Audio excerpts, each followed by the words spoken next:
এটা আমাদের মাছ ব্যবসায়ীদের কোনো কাজে লাগবে না। এটা যেই পরিমাণ যেই পরিবেশে সরকার তৈরি করছে, এটা আমাদের জন্য কি উপকার হবে এটা আমরা নিজেরও বলতে পারি না। আমরা কিন্তু মাছ ব্যবসা করি, ভাত খাই, কিন্তু মাছ ব্যবসার বাক্সার একটা সিস্টেম আছে, একটা গার্ডের একটা সিস্টেম আছে। এটা কোনো সিস্টেমই না। একটা যা তৈরি করছে নিচে দিয়ে করছে, ওই প্লাস্টিকের পাইপ দিছে, এটি কয়েকদিন করে যাওয়াই ভাঙিয়া যাবো, এর মুরু দিয়ে দিছে, আস্তে আস্তে পানি করতে আছে। এটা কিসের জন্য করছে, কি হারে করছে, সরকার জানে আর হেরা জানে। আমাকে ওইটার কোনো উপকার নেই। কাঠির মাথা যে ভবানীপুর যে মৎস্য অবতরণ দিয়েছে, ওটি একটা ব্যাসেট জায়গা, যেখানে আপনার ছোট ছোট জেলে বড় জেলে ওখানে যাইতে পারে না এবং কি যায়ও না, এবং ওই জায়গায় ব্যবসা বাণিজ্যর ওরকম জমজমট চলেও না। আমাদের এই তুলাতুলি ঘাট এবং ইলিশা ঘাট, বোলারখাল ঘাট, যেরকম জেলেরা মোটামুটি আসে মাছ ধরে মাছ বিক্রি করে, আমাদের ঘাটগুলোতে মোটামুটি জমজমাট থাকে।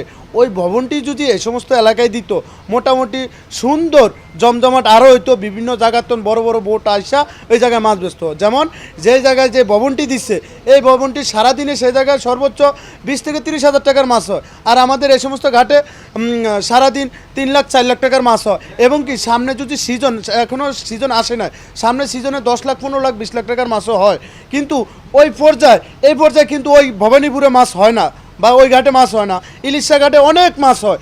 যদি এই ভবনটি যদি ইলিশা ঘাটে দিত বা তুলাতুলি ঘাটে দিত বা বোলারখাল দিত, তাহলে মোটামুটি ব্যবসা সাঙ্গ হইতো, ব্যবসায়ীরা মোটামুটি স্বাবলম্বী হইতে পারতো। কিন্তু এমন ব্যাকওয়ার্ড জায়গায় দিছে, ওই জায়গায় কোনো মানে এটা অযৌক্তিক একটি প্রতিষ্ঠান ওই জায়গায় গড়ে তুলছে।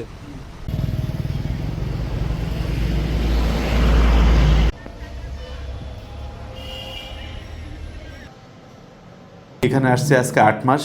আমি আসলে এটা নির্মাণ কাজ আমার আসার আগেই পুরোপুরি সম্পন্ন হয়েছে, যার ধরুন এটার ব্যাপারে কোনো সুনির্দিষ্ট তথ্য, দলিল বা রেকর্ডপত্র, নথিপত্র এই অফিসে নাই।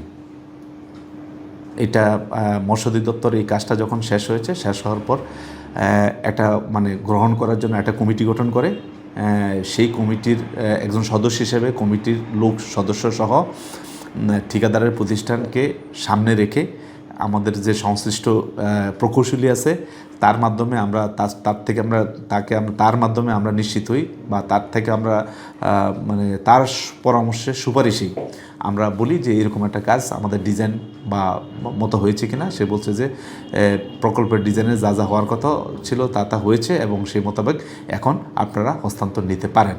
অর্থাৎ আমাদের যে সংশ্লিষ্ট যে প্রকৌশলী ছিল তাদের পরামর্শই কিন্তু আমরা এটা হস্তান্তর নিয়েছি। এখন হলো যে এই প্রকল্পটা করা হয়েছে আসলে জেলেদের জন্য, অর্থাৎ জেলেরা তাদের মানে ভালো পরিবেশে মাছের যে আপনার হলো যে স্বাস্থ্যসম্মত যে মাছের যে পরিবহন, বিপণন, যে বাজারজাতকরণের জন্য তারা এটা ব্যবহার করবে। এটা সুফলভোগী গ্রুপই এটা ব্যবহার করবে। এখন আর মৎস্য অধিদপ্তর সরাসরি এটাতে সাথে কোনো থাকবে না।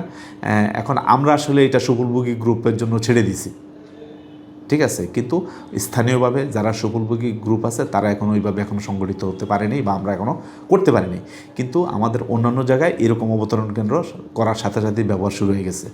এখন স্থানীয় যারা সুফলভোগী আছেন তারা, আমরা সবসময় তাদেরকে ওয়েলকাম জানাই, তারা যদি করতে চায় রেডি। কিন্তু আমরা সেইভাবে এখনও আমাদের মৎস্যজীবীদের যে গ্রুপ বা সংগঠন আমাদের কাছে আসেনি, এবং আমরা না আসলেও আমরা খুব সহসাই এটা নিয়ে একটা গাইডলাইন হবে কিভাবে এটা পরিচালিত হবে, এবং সেই গাইডলাইন মোতাবেক আমরা তখন ব্যবস্থা নিব।